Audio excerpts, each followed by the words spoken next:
নমস্কার। পঞ্চতন্ত্র হলো হিন্দু ধর্মশাস্ত্র এবং আধ্যাত্মিক দর্শনের 5টি মৌলিক উপাদান।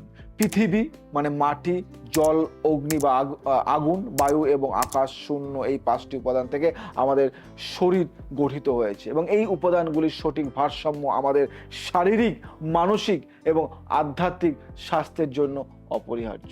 মানুষের জীবনে পঞ্চতন্ত্রের সঠিক প্রভাব থাকলে সুস্বাস্থ্য, মনের শান্তি এবং আধ্যাত্মিক উন্নতি সম্ভব হয়। তবে এই উপাদানগুলির ভারসাম্যহীনতা আমাদের জীবনে নেতিবাচক প্রভাব ফেলে এবং বিভিন্ন ধরনের সমস্যার সৃষ্টি করে। পঞ্চতন্ত্রের ভূমিকা ও ব্যাখ্যা আজকে আমি তোমাদেরকে দেব। জয়দেব শাস্ত্রী আজকে যে বিষয়গুলি বলবে একটু ভালো মন দিয়ে শোনো। পৃথিবী মানে কি? মাটি। পৃথিবী আমাদের শরীরের সমস্ত কঠিন অংশ, যেমন হাড়, পেশি এবং ত্বকের প্রতিনিধিত্ব করে। এটি আমাদের শরীরে স্থিতিশীলতা এবং মজবুতি প্রদান করে। ভালো প্রভাব: পৃথিবী উপাদানের ভারসাম্য থাকার অর্থ হলো আমাদের শরীর মজবুত, স্থিতিশীল এবং শারীরিকভাবে শক্তিশালী হবে। মনের শান্তি এবং আস্থা বজায় থাকবে। খারাপ প্রভাব কি হতে পারে? পৃথিবী উপাদানের অভাব বা অতিরিক্ততা আমাদের শরীরের দুর্বলতা, অবসাদ, শারীরিক অস্থিরতা এবং উদ্বেগ সৃষ্টি করে। এর প্রতিকার কি আজ আমি বলবো। দেখেছো, সবকিছুর প্রতিকার কিন্তু আমি বলে দিচ্ছি। ভারসাম্য বজায় রাখতে মাটির সংস্পর্শে থাকা, মাটিতে শুয়ে থাকা, মাটির তৈরি পাত্রে খাবার খাওয়া এবং মাটির গন্ধ গ্রহণ করা, নিয়মিত প্রাকৃতিক পরিবেশের সময় কাটানো পৃথিবী শক্তিকে বাড়ায়। বুঝতে পারলে কতটা ভাইব্রেশন দিলাম আজকে? যে ভাইব্রেশন তোমার জীবনে কত দূর নিয়ে যাবে। জল শরীরের প্রবাহমান উপাদান, যা আমাদের রক্ত, লাল রস এবং হজম প্রক্রিয়ার সঙ্গে সম্পর্কিত। এটি শরীরের আর্দ্রতা, নমনীয়তা এবং প্রভাবও বজায় রাখে। ভালো প্রভাব: জল উপাদান সঠিক থাকলে শরীরের প্রতিটি কোষে পুষ্টি পৌঁছায় এবং মনের প্রশান্তি আসে, স্বাস্থ্য ভালো থাকে এবং শরীর সজীব থাকে। খারাপ প্রভাব: জল উপাদানের ভারসাম্যহীনতা, হজম সমস্যা, ত্বকের শুষ্কতা, জয়েন্টের সমস্যা এবং মানসিক অস্থিরতা, চিন্তিত এবং রাগ সৃষ্টি করে। প্রতিকার কি করবে? নিয়মিত পর্যাপ্ত জল পান করা, জলাশয়ের সময় কাটানো, জলাশয় মানে পুকুরে স্নান করার সময় সামান্য লবণ যোগ করা। এছাড়া ফল মূল এবং শাক সবজি খাওয়া শরীরে জল ধরে রাখতে সহায়ক করে। বুঝতে পারলে কি জিনিস? আমাদের শরীরটা যদি এই পঞ্চতত্ত্ব মেনে চলতে পারি, তাহলে জীবনে কোনো রোগ থাকবে না। অগ্নি মানে আগুন, অগ্নির উপাদান আমাদের শরীরের তাপ, শক্তি এবং হজম শক্তির প্রতীক। এটি আমাদের দৃষ্টিশক্তি, চেতনা এবং মস্তিষ্কের কার্যকারিতার জন্য অপরিহার্য। ভালো প্রভাব কি করে? অগ্নি উপাদান ভারসাম্য থাকলে হজম শক্তির উন্নতি হয়, কর্মক্ষমতা বাড়ে এবং দৃষ্টিশক্তি প্রখর থাকে। এর খারাপ কি হয়? অগ্নির অপ্রভাব বা অগ্নির অভাব হলে অবসাদ, হজমের সমস্যা এবং জ্ঞানহীনতা দেখা দিতে পারে। অতিরিক্ত অগ্নির কারণে রাগ, গ্যাস্ট্রিক এবং উচ্চ রক্তচাপ দেখা দেয়। প্রতিকার কি করবে? সূর্যের সামনে বসা, হালকা খাবার খাওয়া এবং অগ্নি চর্চা করা, যেমন মোমবাতি দেখার মাধ্যমে মনোযোগ ধরে রাখার সহায়ক করে। সামনে একটা মোমবাতি রাখবে, তার চোখটা একদম দৃঢ়ভাবে সেখানে একদম মনোসংযোগ করে বসবে। শ্বাস প্রশ্বাসের নিয়ন্ত্রিত করা অনুশীলন ও অগ্নি ভারসাম্য রক্ষা করতে সাহায্য করে। সব থেকে বেস্ট হলো প্রাণায়াম করো। না পারলে আমায় লেখো, আমি তোমাকে জানাবো। জয়দেব শাস্ত্রী একজন যোগবিদ। বায়ু উপাদান আমাদের শ্বাস প্রশ্বাস, রক্ত সঞ্চালন এবং স্নায়বিক কার্যক্রমের জন্য গুরুত্বপূর্ণ। এটি শরীর, প্রাণ শক্তি বা প্রাণ বজায় রাখে। ভালো প্রভাব কি? বায়ুর সঠিক ভারসাম্য থাকলে শরীর ও মনের মধ্যে সজীবতা বজায় থাকে এবং মস্তিষ্কে কর্মক্ষম থাকে। খারাপ প্রভাব কি? বায়ুর অভাব বা অতিরিক্ততার ফলে শ্বাসকষ্ট, স্নায়বিক সমস্যা, চিন্তা, ভাবনার অস্থিরতা এবং উদ্বেগ সৃষ্টি হয়। এর প্রতিকার কি আছে? প্রাকৃতিক পরিবেশের সময় কাটানো, যোগ ব্যায়াম করা এবং প্রাণায়াম অনুশীলন করা বায়ুর ভারসাম্য বজায় রাখে। তার মানে ভাবতে পারছো যোগ প্রাণায়াম কতটা দরকার। আমি একজন জয়দেব শাস্ত্রী, আমি একজন অ্যাস্ট্রোলজার। আপনাদেরকে একটা কথাই বলি, আমি নিয়মিত যোগ চর্চা করি, আজ থেকে নয় বহুদিন ধরে, ছোটবেলা থেকে। তাই যোগ কিন্তু একটা অন্যরকম রেমেডি। আকাশ, লাস্ট যেটা বলবো, শূন্য।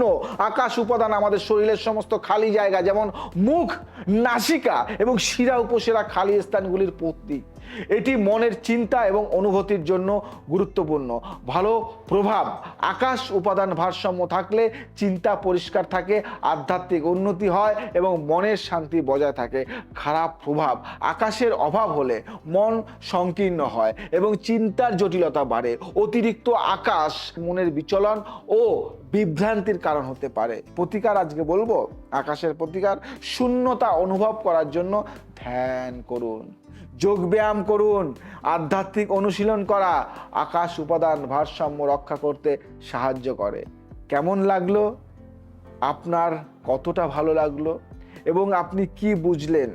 এই পঞ্চতন্ত্রের ভারসাম্যর গুরুত্ব এবং সমস্যা কি হলো সেটাও কিন্তু আমি আপনাদেরকে বলবো। যদি শরীর এবং মনে এই 5টি উপাদান সঠিক ভারসাম্যে থাকে তবে আমাদের স্বাস্থ্যের উন্নতি হয়, মনের স্থিতি বজায় থাকে এবং আধ্যাত্মিক উন্নতি হয়। তবে যদি এই উপাদানগুলির মধ্যে ভারসাম্যহীনতা দেখা দেয় তাহলে শারীরিক ও মানসিক সমস্যার সৃষ্টি হয়। যেমন কি হয়? পৃথিবীর উপাদানের অভাবে শারীরিক দুর্বলতা, আস্থার অভাব এবং মানসিক অস্থিরতা এই জিনিসগুলি দেখা দেয়। জল উপাদানের অভাবে শুষ্ক ত্বক, হজম সমস্যা এবং মানসিক বিভ্রান্তি। অগ্নি উপাদানের অভাবে কি হয়? অবসাদ, দুর্বল হজম এবং মানসিক নিষ্ক্রিয়তা। বায়ু উপাদানের অভাবে কি হয়? শ্বাসকষ্ট, স্নায়বিক দুর্বলতা এবং চিন্তার জটিলতা। বুঝতে পারলে পঞ্চতত্ত্বের কি? আকাশ উপাদানের অভাবে কি হয়? মন সংকীর্ণ এবং আধ্যাত্মিকতায় অগ্রাহ্যহীন, মানে ভালো লাগে না আধ্যাত্মিকতায়। তার মানে বুঝতে পারলে যে জিনিসগুলি আজকে বললাম যদি নিয়মিত তোমরা এটা মেনে চলো বা যদি বুঝতে পারো তাহলে কিন্তু অনেক কিছু শিখে গেলে। পঞ্চতত্ত্বের ভারসাম্য রক্ষার প্রতিকার আমি আর একবার তোমাদেরকে বলবো, মানে শর্টে: যোগব্যায়াম, ধ্যান, নিয়মিত যোগব্যায়াম এবং ধ্যান পঞ্চতন্ত্রের ভারসাম্য বজায় রাখতে অত্যন্ত সহায়ক।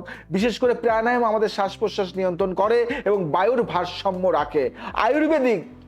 আয়ুর্বেদিক খাদ্যাভ্যাস, প্রাকৃতিক এবং ভারসাম্যযুক্ত খাদ্য গ্রহণ করা উচিত। যেমন মাটি উপাদানের জন্য শাক সবজি, জল উপাদানের জন্য ফলমূল, অগ্নি উপাদানের জন্য মশলাযুক্ত খাবার এবং বায়ু ও আকাশ উপাদানের জন্য হালকা এবং পুষ্টিকর খাদ্য। প্রাকৃতিক পরিবেশে সময় কাটানো: প্রাকৃতিক পরিবেশে বেশি সময় কাটালে পৃথিবী ও বায়ু উপাদানের প্রভাব বাড়ে, যা আমাদের শরীর ও মনের জন্য খুবই উপকারী। বুঝতে পারলে? বিশুদ্ধ পানি মানে বিশুদ্ধ জল পান এবং সঠিক হজম। পর্যাপ্ত জল পান এবং সঠিক খাদ্য গ্রহণ করলে জল ও অগ্নি উপাদান সঠিকভাবে ভারসাম্য বজায় রাখে। আধ্যাত্মিক অনুশীলন করলে ধ্যান, মন্ত্র জপ এবং আধ্যাত্মিকতার চর্চা করলে আকাশ উপাদান শক্তিশালী হয় এবং মন স্থিতিশীল হয়। মনকে স্থিতিশীল করতে পারলে অনেক কিছু কিন্তু জয় করা যায়। পঞ্চতত্ত্ব মানব জীবনে অমূল্য ভূমিকা পালন করে এবং এদের ভারসাম্য বজায় রাখা আমাদের শারীরিক ও মানসিক সুস্থতার জন্য অত্যন্ত গুরুত্বপূর্ণ। এই উপাদানগুলির সঠিক ব্যবহারে আমাদের জীবন আরো উন্নত ও সুখী হয়। তাই তোমাদের একটা কথা বলবো যে আমাদের জীবনটা কিন্তু পঞ্চতত্ত্বের উপরই নির্ভরশীল এবং পঞ্চতত্ত্ব নিয়েই আমাদের জীবন। পঞ্চতত্ত্বের উপরই আমরা বেস করে আমরা বেঁচে আছি বা আমাদের জীবন ধারণ করি। তাই পঞ্চতত্ত্বের সঠিক ব্যালেন্স থাকলে জীবন সুন্দরভাবে চলবে, কোনো জটিলতা আসবে না। আর পঞ্চতত্ত্বের ইনব্যালেন্স হলে, মানে ব্যালেন্স টালমাল হলে, তাহলে কিন্তু জীবনটা কিন্তু একদম নষ্ট হয়ে যাবে। তাই যদি আমার এই তথ্য তোমাদের ভালো লেগে থাকে বা কিছুটা শিখে থাকো বা যদি বুঝে থাকো তাহলে শেয়ার করো, তোমার বন্ধুদের মধ্যে ছড়িয়ে দাও আর সাবস্ক্রাইব করো আর আমাকে ভালোবাসো এবং কমেন্টস করে জানাও কেমন লাগলো। যদি ভালো লাগে তাহলে লাইক, শেয়ার এবং কমেন্টস করবে। আজ আসি, আবার আসবো নতুন কিছু নিয়ে। জয় শ্রী ঠাকুর রামকৃষ্ণ।